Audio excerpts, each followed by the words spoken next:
Assalamualaikum warahmatullahi wabarakatuh.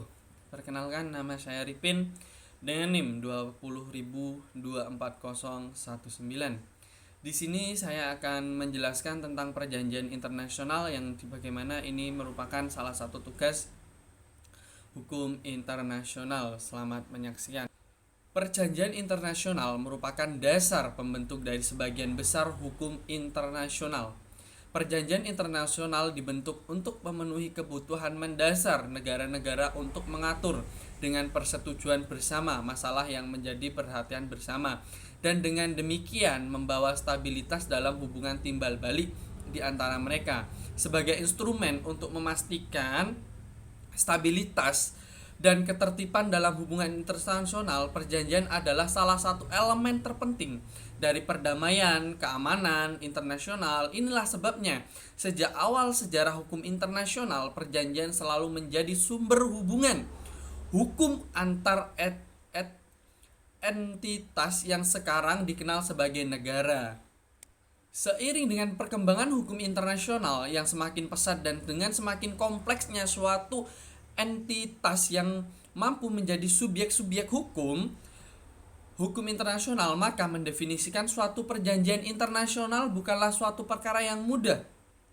Ada beberapa istilah yang digunakan, salah satunya adalah treaty, yang dimana ia mengemukakan untuk perjanjian multilateral antara banyak negara yang substansi dari perjanjian tersebut sangatlah penting bagi para pihak. Yang kedua adalah convention atau konvensi, merupakan perjanjian yang dihasilkan dari pelaksanaan konferensi yang biasa bersifat sangat penting. Yang ketiga adalah agreement dan arrangement. Kedua istilah perjanjian internasional ini biasanya mengatur hal-hal yang sangat-sangat khusus mengenai hal teknis yang bersifat administratif. Ada Memory of Understanding, MOU, deklarasi atau pernyataan, ada juga protokol dan adjustment, ada juga statuta, ada juga modus vivendi, concordat, anggaret, pertukaran nota politik, exchange of notes. Dan apakah perjanjian itu diwujudkan dalam satu instrumen atau dalam dua atau lebih instrumen terkait, apapun penunjukan khususnya adalah bahasa Inggris sebagai bahasa yang digunakan hampir seluruh dunia, yang merupakan bahasa pergaulan di dunia internasional. Perjanjian internasional diatur oleh hukum, hak, dan kewajiban sehingga muncul akibat hukum bagi para pihak. Maka perjanjian tersebut harus tunduk pada hukum internasional maupun hukum perjanjian internasional pada umumnya. Perjanjian internasional mempunyai objek tertentu. Pada prinsipnya, setiap perjanjian pasti memuat objek-objek yang akan diperjanjikan. Begitu juga dengan perjanjian internasional.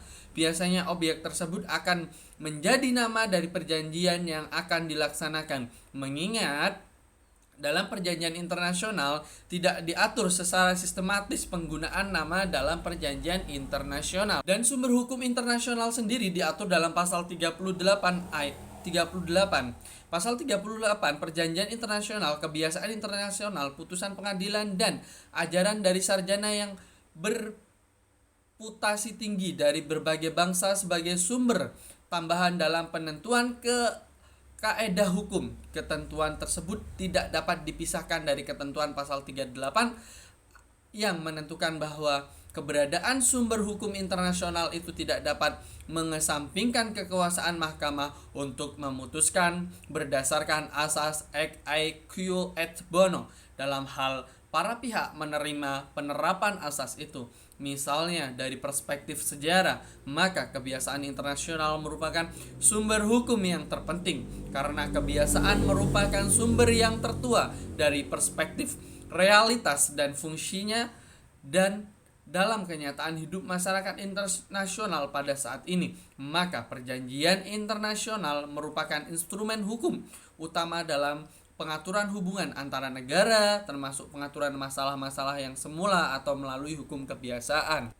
Partiana menjelaskan bahwa perjanjian internasional tidak tertulis adalah sebagai berikut. Berdasarkan pendapat tersebut, maka dapat disimpulkan bahwa perjanjian internasional dengan bentuk merupakan perjanjian yang non-formal karena kesepakatan atau persetujuan antar pihak yang dilakukan melalui pernyataan lisan saja, dan pelaksanaan perjanjian untuk didasarkan pada hukum kebiasaan.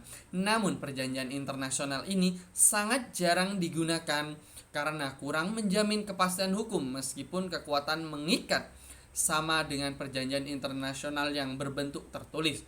Berbeda dengan bentuk sebelumnya, perjanjian internasional yang tertulis adalah perjanjian yang merupakan bentuk perjanjian yang secara umum digunakan dalam hukum internasional dan praktik hubungan diplomatik setiap negara di dunia. Mungkin ini saja yang dapat saya sampaikan, kurang lebihnya saya mohon maaf. Wabillahi taufik wal hidayah. Wassalamualaikum warahmatullahi wabarakatuh.